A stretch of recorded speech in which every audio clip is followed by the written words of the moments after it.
Hello, gorgeous. This is part 2 of multinational award-winning hair and makeup artist Gaetana Marjas's interview about some of the hot topics that come up with wedding beauty, both in the lead up and on the day. If you missed part 1, Gaetana shared all about her recommended timing for skincare treatments, beauty treatments leading up to your wedding, how to address your specific skin type concerns, common mistakes that people make with their wedding makeup, and why, if it's at all possible, she recommends that you do a makeup trial. But if you missed it, of course, you can always go back at any time to episode 100 and catch up with her amazing masterclass. Because in part 2, right now, Gaetana delves deeper into wedding trials and shares how far in advance you should schedule your hair and makeup trial, what you should be bringing to your trial appointment, some essential advice about how to make sure your wedding makeup lasts throughout the entire day and night. Plus, Gaetana has prepared some free downloadable skin and hair prep guides just for you to make sure you look and feel your very best, not just on your wedding day, but in the lead up and afterwards too. Let's get stuck into it. Unbridely is a community of pro-wedding vendors who believe in freedom and integrity in weddings, giving you options, solutions, tips and tricks to create the experience and memories that you and your fiancé really want and deserve. Because we believe that weddings are a team sport. With how-tos, stories and interviews with recently married couples, we find out what went right and what they'd change if they could go back and do it all over again. I'm Camille, and welcome to the Unbridely podcast.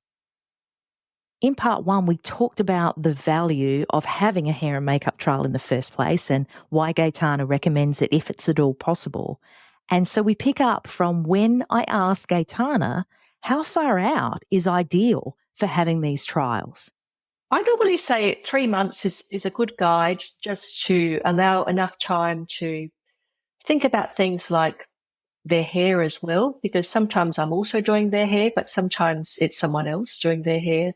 Allowing that bit of time before the wedding day just gives them that opportunity to perhaps schedule their wedding hair trial with their wedding makeup trial.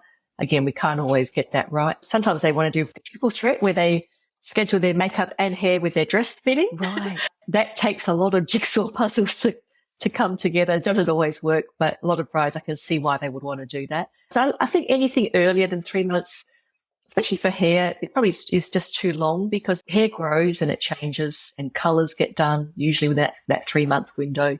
So normally I say anything much earlier than that probably is a bit too soon. Even makeup as well. People often change their minds if they start to look at photos of inspo 12 months out. They probably will end up going a little bit of a different direction. Yeah. That could be guided by things like their dress, what they end up getting as their gown, what flowers they're choosing, what their bridesmaids might be wearing colour-wise. The palette can change a few times. So normally by 3 months out, that's all been decided upon.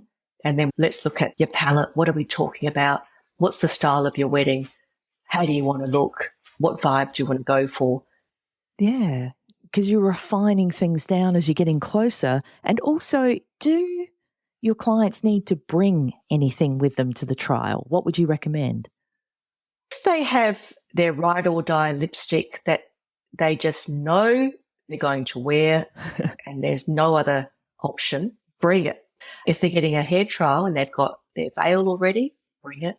A hair accessory, definitely bring it.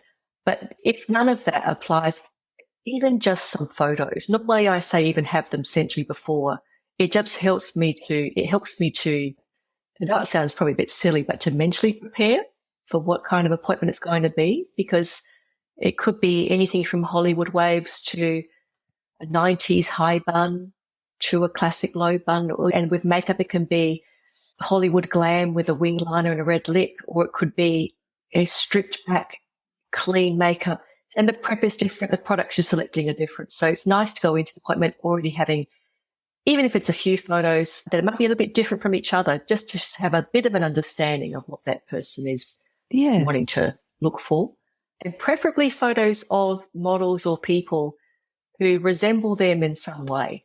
That sounds, I don't mean looking for a doppelganger. A few years ago, we had a wedding. I was just there to do the bride's aunties and family friends, and they all came in from Malaysia.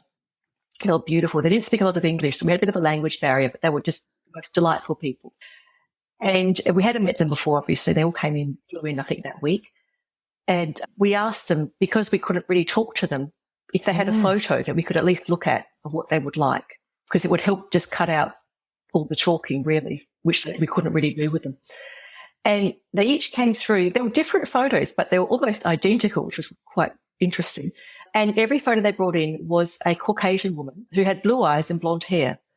And these were Malays. Yeah. We were like, oh. And I said, so what do you like about this photo? What do you like about this makeup? They just said, oh, she's just so beautiful. I thought, how sad. These are beautiful, stunning Malaysian women. Sure. But all they could think of was how this blonde-haired, blue-eyed woman looked so beautiful. Mm. It wasn't very helpful either, because we didn't really know what they wanted with the makeup, because we're looking at the model, but we're not looking at the makeup, and really we're trying to look at the makeup. And so we did the makeup the best we could, trying to replicate what we thought were the contours and highlight points and things of the photo that they liked. And they were very, very happy, which I found really surprising, because I was very worried. I think I'm going to miss the mark here because I'm set up for failure, because they don't look anything like this person in the photograph. But it's what they want. Oh, gosh, trying to please someone, but also knowing that it's impossible without wigs and contact lenses to make them look like that person. But they were very happy. So that's an extreme example. But really, it's just about saying, if you've got blue eyes, try to find someone with blue eyes, because the eyeshadow looks different on someone with brown eyes than someone with blue eyes. Skin tone is a great one as well. If you're quite fair, you're not having a tan before your wedding, which is becoming very popular now. Oh, that's a good question, Gaetana. So if someone's having a tan, then do they need to have a tan trial before their makeup trial as well? Ideally, yes, because makeup looks different with a tan. They're not. And everyone who's ever had a tan knows that. They're not just your makeup, but you just look different. You look happier. You've just come from a holiday. That's the look. Praise. You look more relaxed. Your hair can look different. Your makeup certainly looks different. And one of the things just with prep, I forgot to say about tans, because while the trend is shifting a bit towards at least probably 1 in 10 brides opting out of a tan, very much brides are still tanning. Don't go too dark. Most brides are wearing white or some variant of white, and it looks darker against white, as we all know. So unless you are a tanner and you love looking bronze, just don't go too crazy with how dark you go. But there are some great tan technicians in Adelaide who understand that, and they do their research, and they know who their brides are and who's getting married and why they're doing their tan. They will ask you that usually, and they will know how far to take it. And also about tanning the face. So a lot of people ask me about whether they should tan their face. We normally say no. So up to the neck. Okay. So all décolletage. In fact, go as hard as you can, because this skin doesn't grab tan very well as say your arms or your legs might. So go as hard as you like. But with the face, I normally say either a very light wash, if it's a spray tan, like a real done, rather than a full on. Because one, faint tan can dry out the skin. And again, it goes against the hydration principle if you're starting to put on a product that will then dehydrate the skin. The other thing is, and the more important thing is, if you go too dark with your tan on your face, a lot of people think that the solution to that is to make the makeup lighter, to counteract the mistake or went a bit too far with the tan. We can't do that, because when you put a light colour foundation on a dark background, it just looks grey, ashy. It doesn't look rich anymore. And it looks fake. It looks like there's a mask on that person. Yeah. It's like a ghosting effect, right? And it looks terrible in photos. And I like to keep my photographers happy. People who refer me work are often photographers. And I take great pride in that, because I think I must be doing something right. Yeah, if it's photographing well. I'm doing my job, which is great. But you can't go too light if the background is dark. We can't correct a bad fake tan on the face. That's why we say, look, we will colour correct your face to whatever your body looks like. You might look a bit weird coming in, but you're going to look great going out. Sure, you're going to look strange for the week leading up, but my God, on the day. That's why we say don't get too many getting ready shots. I mean, actual getting ready. Where you've got a complete face and you're just putting a dab on the nose. I'm just there with the lipstick brush or a bit of this, bit of powder, but you are 100% complete. You might be in your robe or PJs, not in your dress, but you are done. Yeah, that's a great tip. I think people are learning that, but back in the day, people would often say, no, I want you there for the actual. Oh, Gaetana, though. Seriously, what sort of person wants any record of how they actually wake up? The purists out there, the documentarians, I don't know, they want to document everything. They are braver people than me. Those photos don't exist in my wedding album. They never got taken. Yeah. I said to my guy, Frank, he's retired now, I said, Frank, I don't want you there till I'm done. I don't want I don't even want it in the raws. I don't want to see it. Yeah. I know that it's going to be a scene. It's going to be a wild scene until we're all done. But each to their own. Each to their own. I mean, I just don't think those photos often make it to the album. That's why I said if you've got a package with your photographer and it starts at one time and ends at one time, maybe move it down the line so that you're getting more shots of the dancing shots are great. And all those fun shots at the end leaving.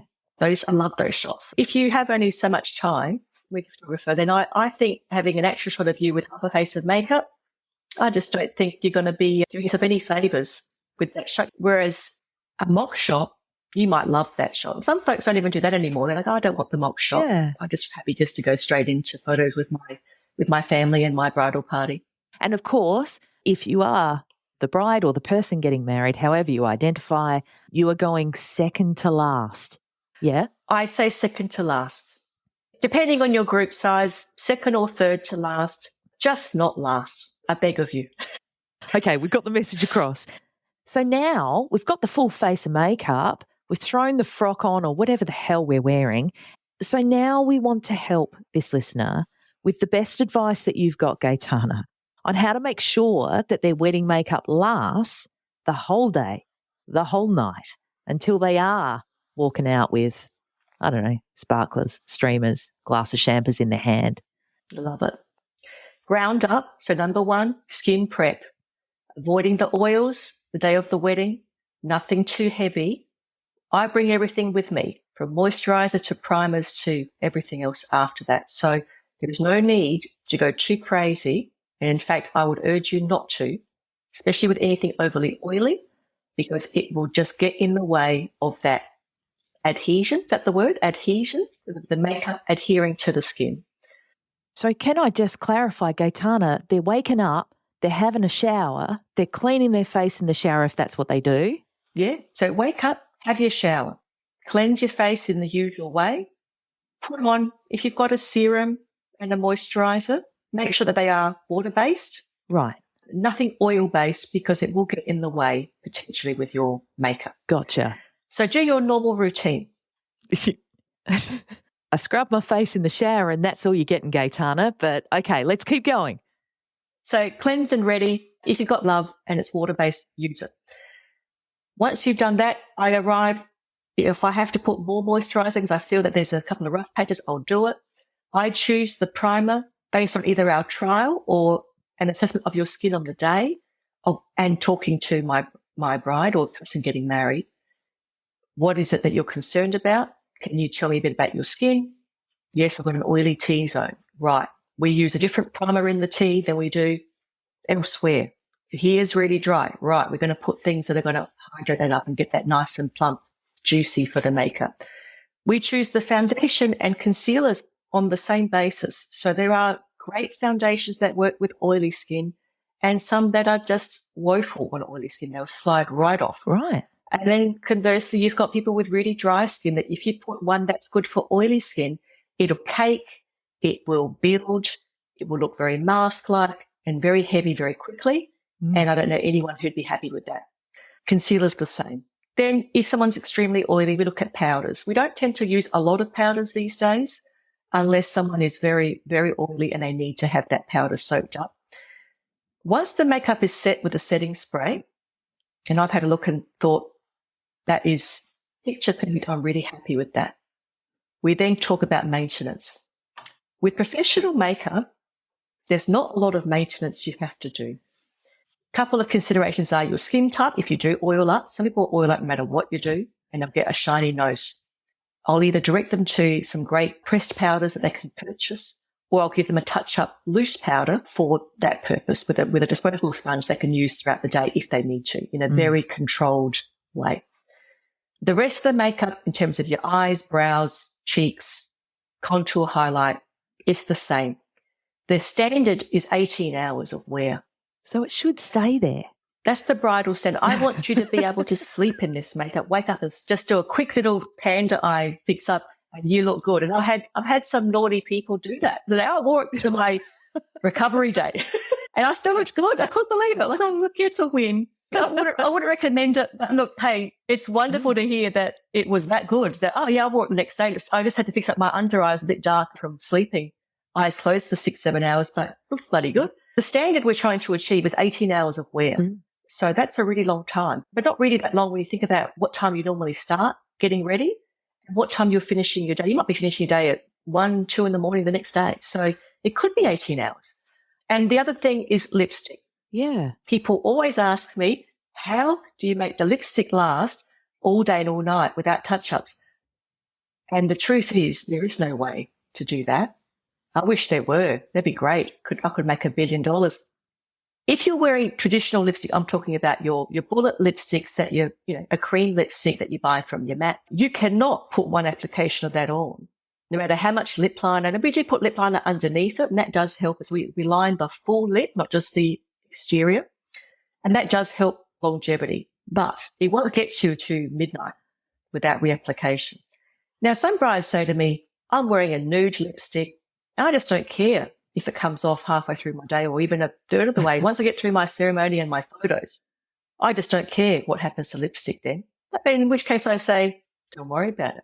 Not my place to make you worry about it. It's your call. I've had my day. I'm married. Yeah. When you get married, you do it your way. But when they say, well, how do I maintain it? Well, there's a couple of ways to do it. When you're wearing traditional lipstick, reapplying after every meal, every couple of drinks you have to reapply it. If you wear what we call these liquid lipsticks, long wearing, long stay, they have different names. They're all the same thing, basically. I've tried when I was younger and I just find they're like, I don't know, like cakey and like a paint? Yeah, like paint. Yeah. It's basically painted on and it sets that way, like a paint does. And I do tend to work with them when I'm dealing with very dark colours or reds because there's not a lot of room for error with a very dark. I did a bride the other month where it was a very gothic style wedding. People might have seen it on my Instagram where she had, it was red, but it was almost black. And you have to consider long stay lipsticks for that purpose because when you kiss your husband or your wife, that's going to transfer if it's really dark. If it's nude, who cares? A bit of light pink, you're not going to see it. A red or a black, you will see it. It smudges and bleeds as well. So again, the stronger the colour, the more risky it is to go with traditional lipstick. It doesn't mean it doesn't work. It just has to be a consideration to make when you are choosing what you're going to use. So long wear for those things, but they can be quite paint-like. They can chip away and flake off. So they're not perfect, but some brands are better than others. Do you reapply those? I don't recommend reapplying them more than once because it builds like a paint does. And then you can get chunks that kind of, and it's like, oh, there's something weird with the texture and it can make it very, very drying a lot of the time. So normally I say we can apply that first layer and you might then choose a traditional lipstick in the same colour or similar to go over it to keep it hydrated rather than go over and over with that paint-like formula because it's not designed to be used in that way. It's designed to be used, you put it on in the morning and it should stay on all day. The great experiment, I suppose, would be trying that out beforehand. But on a wedding day, you're exposed to different foods and drinks. Oily foods mess it up. The oil from, say, your antipasto kind of platter, oily vegetables and things, that can break down your long-wearing lipstick. So what's long-wearing maybe isn't as long-wearing as you thought it was. So You have to be aware. So I give my brides an option. They can either bring their own lipstick, or I can help them select based on their trial, the colour, and they can either purchase that, or I can sort it out for them, or I give them, and there's no extra charge for this, I give them a touch-up pot of lipstick of the colour or combination of colours that we used to make up their formula. Sometimes we're using 3 or more lipsticks to come up with exactly the colour that they are wanting. And so we work that out at the trial. We might even change it on the day of the wedding because skin tone has changed, spray tans. And we then come up with a formula and we put that into a pot with a little applicator, and I give that to them. And everyone actually who gets makeup done by me in the group will receive a touch-up pot unless they've decided to have their own lipstick and use their own on the day. And that gives me and everyone else reassurance that they're not going to run out of lipstick on the day and then figure that they've got to the end of their day and they'd love to do some last-minute photos and, I wish my lips were fresher than this. Do you know what one of the biggest regrets of newly married couples is? They'll say, I wish I had more memories from my wedding day. It was my favourite day. And one of the smartest ways I've seen couples do this is by making sure that they arrange a quick, foolproof and really simple way to collect and share their guests' wedding photos. Because if you think about it, with an average wedding of, say, 100 guests, with every one of them taking 5 photos or videos, I mean, they'll take much more, of course, but I'm talking about the good ones. That's an opportunity for you to collect and download 500 extra photos and videos of their perspective on your wedding day. The stuff that happened that you didn't even get to see. But your barriers are overly complicated instructions or processes. Let's face it, if it takes too long, forces your guest into registering, if you've got to use a certain social media platform, or it's just a pain in the arse, and I'm looking at you, Dropbox and Google Drive, your family and friends just won't do it. And the tech fear and privacy concerns too, because no one wants to download yet another app that has a data breach. Never Miss Moments is an essential resource for busy soon-to-be-weds just like you. Your unlimited photo and video gallery is held in a secure server for 12 months, and for your guests, it's a one-click QR code solution. There's no app to download, no need to register, and it's quick. Win-win. Your guests will be able to look back on and reminisce about your wedding, and your fam and friends' different perspectives of your wedding day is such an incredible lifelong gift for you too. The team at Never Miss Moments are obsessed with giving you the very best customer service, and I'm stoked to be able to pass on their special 10% off discount offer on their galleries when you go to nevermissmoments.com/unbridely. So that's never miss moments, all one word, .com/unbridely, which, in case you don't already know, UNBRIDELY. The discount will show up in your cart automatically. And of course, I'll pop the link in the show notes for you as well. This is brilliant. If these people are lucky enough to have you, but I'm chatting with these people over in the United States, United Kingdom, Canada, New Zealand. You can't do them all, Gaetana. So, is it helpful for brides who have had their makeup done to use straws? Does that help at all? Straws are great. I often forget to suggest straws. I've seen some great artists actually gift straws to groups. Oh, that's smart. Such a great idea. So smart. Branded Gaetana straws. I think it's a brilliant idea because, again, on the morning of a wedding, you've got so much to think about. And easily forgotten, we didn't bring straws. We're drinking out of glasses. We're messing up our lipstick. Would have been great to have. And I think to myself in those days, I could have been the saviour. I could have been the answer to your problems.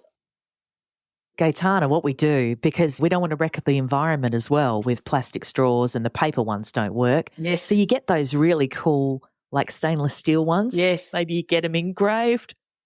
Put a bit of a logo on there. Oh, look, we're drumming up business as we speak. And bride or newlywed or whatever. Bridesmaid, wedding party. You're welcome.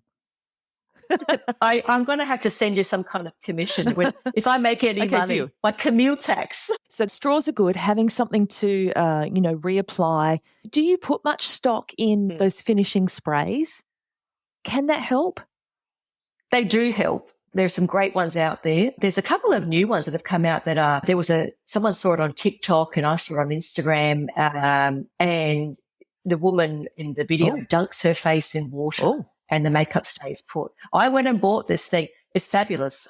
Oh, we'll put it in the show notes, dear listener. We'll put a link in the show notes. Like with all products, I try them on myself first. Yeah. Not everything's tested on animals, and in fact, I would prefer that they're not. So I will test things on myself. I've literally poured pigments into my eye and slept like that just to see if they irritate. Just to see what happens. Just to see what happens. Things that maybe have come from overseas, maybe the brand isn't well known and we don't know much about it. I would rather have a reaction of my own than make someone else react to a product that I've applied. Now, I know everyone's different, and just because I don't react doesn't mean someone else wouldn't, but at least I have got some personal data. Some skin in the game. Literal skin in the game. Like, oh, this is irritating to me. I'm not using this in my kit. This makes my eyes swell. But I'll say, oh, this pigment, or if it leaves a bit of a stain behind, sometimes there are certain colours that don't wear well and you have to really scrub to get them off. And I don't want my clients going through that, so I'll bin those. But there was a makeup setting spray that I tried, and I have used it now in weddings, especially, it's going to be great to see in the warmer months how it's only been the last few months. That's been quite cool. But it'll be great to see in the warmer months if this holds up, because if it does, it's what I'll be using. But setting sprays are a must. They're great. There's no need to keep reapplying them. Often brides and people getting married will say, oh, do I need to buy one and continuously reset my makeup? I don't think you need to do that. Powdering, and again, it comes down to weather. When we have the stinking hot days, we had one, was it last year? Where the Saturday, I think it was 40. And I became very religious that day. I just prayed that it would just hold, and the aircon was going out in the Airbnb, and oh gosh, we were sweating as we were putting the makeup on. And I thought, I don't know what's going to happen. And I always email my brides after their weddings and message them to see how everything went. And she said everything was great. I just couldn't believe it. I thought, I don't know how it held on, because I was driving home and I was just sweating in my car. Yeah. And well, that's the value of a great makeup artist who uses great makeup products, right? I think there's definitely a push to what we call drugstore brand makeup, people trying to find dupes of other professional brands. Dupes are great. There's a place for dupes. My 14-year-old daughter loves a dupe. They're cheaper, more accessible. A lot of these professional brands come from overseas, and my concealers from the US, and so it's not that easy to get your hands on some things that you've seen on your social media that, oh, I love that brand, but I can't find it here. I have to order it. Too hard. And so they find these dupes, and it's great. Dupes can be really fun for everyday makeup. Some people do use drugstore brands in their kit, certain items, because they work as well as professional brands. So there are some things that work well. The biggest pitfalls, I suppose, when it comes to dupes versus professional brands is saturation of colour, ingredients, filler versus killer. So how much of it is just a filler product and how much of it is pure pigment? Because that's usually the first corner that is cut, is that they are using less pigment. That's why they're cheaper. Of course, markups aside and things, but, if you're looking at pure product cost, less pigment means it's cheaper to produce. They're putting in more talc, more mica, more bismuth, more whatever it is to fill up that product. We're talking about blushes or eyeshadows. And that means you've got to use more of it to get the colour payoff, which means you get through the product faster. So maybe it's not that cheap at all, because you have to use more of it to get the right colour to pay off. And in photography, you have to consider, because makeup for weddings is photographic makeup. Photographic makeup is different from the makeup you wear when you go out Saturday night with your friends and you put your own makeup on and you look great, and you do look great, but you're not having professional photography take your photograph that night. And there is a difference in the application method, but also the products chosen. We talk a lot about panchromatic and non-comedogenic. Panchromatic basically means it's made for the camera. And that's what we're looking for as artists, is products that suit the camera, that when you get photographed, you look as good in the photograph as you do in real life. Photographic makeup for photo shoots, it's a different beast again, because it only has to look good through the lens. Yeah. So it can be as heavy as you like in real life, but you're never going to see that model in real life because that photograph is made for a magazine or something else. And you only see it as a still or as a video. But bridal makeup is its own beast because it's contradictory. It has to look good in real life. It has to have longevity, but it has to feel fresh and light to the wearer. That's the line you're walking, yeah. It sounds hard, and it is a bit hard. It has to be something that person feels comfortable in. It has to be a day makeup look, but also a night makeup look, because weddings typically go from morning to night. So it has to be as appropriate in the daytime as it will be in the nighttime. But for me, most importantly, I feel it has to be something that someone's very comfortable wearing. You're not pushing the envelope too far with that person, because you might think as an artist, oh, look, if she did this with her brows and lashes, with this lip and this level of contour, the camera's going to love her. And you know it because you've seen it before. I've seen someone who looks like you. I just know, and that person might feel like an utter clown when you put that level of makeup on them. And that's when you stop. You take stock and you say, right, this is too much for you, isn't it? Because how they feel is more important than how they look. It's already a tension between photographic and real life. But brides look great, and photographers these days are just wizards, and they make everyone look amazing. And there's always so much editing that goes on. They can turn up and turn down what they need. But without putting them under too much pressure, of course, we still have to do our job and make them look photo ready. But camera ready can be different things to different people. And so we have to respect that and be aware of how that person feels in the chair, because it doesn't matter if you produce the most photo ready, spectacular makeup in your own book. It doesn't matter. You can be so pleased with yourself. And that's the trap I think we can sometimes fall in as artists, that you're not there to please yourself. And you're not there to say, well, this is my style. This is how I'm going to do it because I'm an artiste. And you have to be ready for the criticism and the feedback and the fact that they may just not like something about it. Even if you think that was the best feature, then, oh, I loved that. I thought that contour was, oh, it's too heavy for me. It's too dark. I don't like it. I don't feel like it's me. Yeah. That's it. It's all you got to say. And I think that is really, I hope really, it's probably one of my best features as an artist, is the fact that I do listen, and I will not put my own ego in between myself and my client and say, well, I think it looks great. It doesn't matter what I think. It's an advisory role, but it's not there to step in the way of their own opinions of themselves. Oh, fuck, I love that, Gaetana. Okay, you have some amazing resources for the listener about hair prep and skin prep, the guides. What I might do is do up a little landing page, so then at least it has your links there to your socials, and it has a link there to download your guides for prepping hair and skin.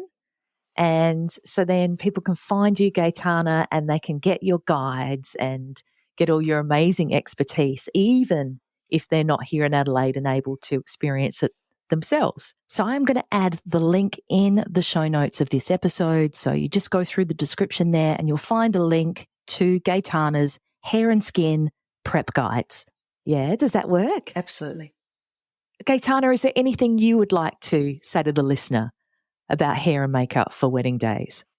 Oh, look, I think we have just got such an extraordinary number, just extremely talented artists here in SA. I'm a South Australian through and through. I was born and raised here. I've never left. And I'm just so proud of the industry that we've developed here. We are a wedding hub when it comes to people come from all over to get married in Adelaide. I just love that.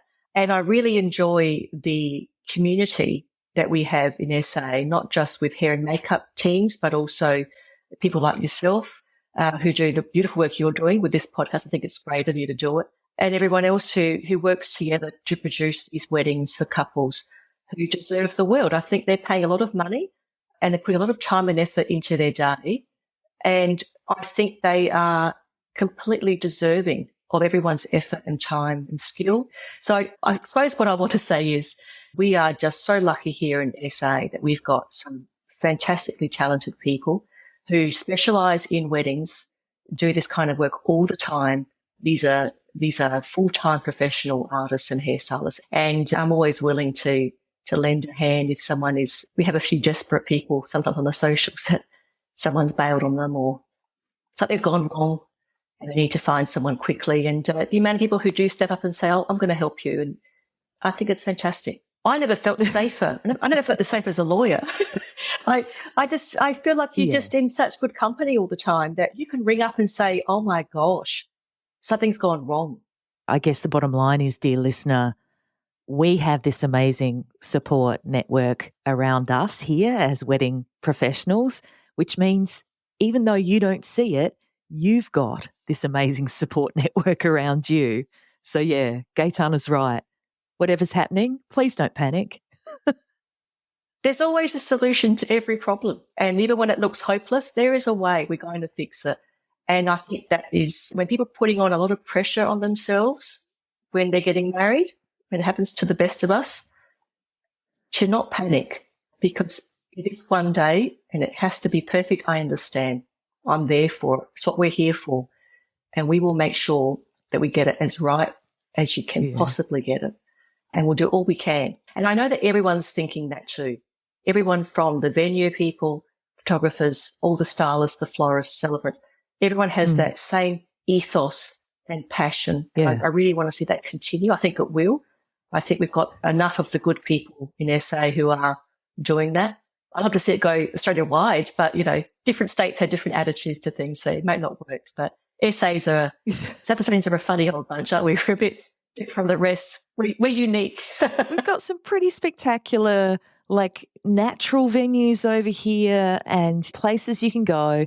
And I think that has expanded to the actual offering for weddings for people, as you mentioned, all around the world. So, yeah, I'm very proud to be working here.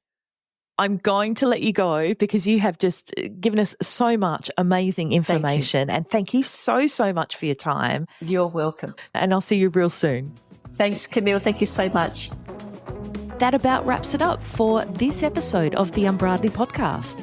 For the links and resources we mentioned, please head to the show notes. And if you love the show, please review and subscribe on the podcast platform you're on now so you don't miss out on a single episode. Thanks so much for listening. And remember, weddings are a team sport. Catch you soon.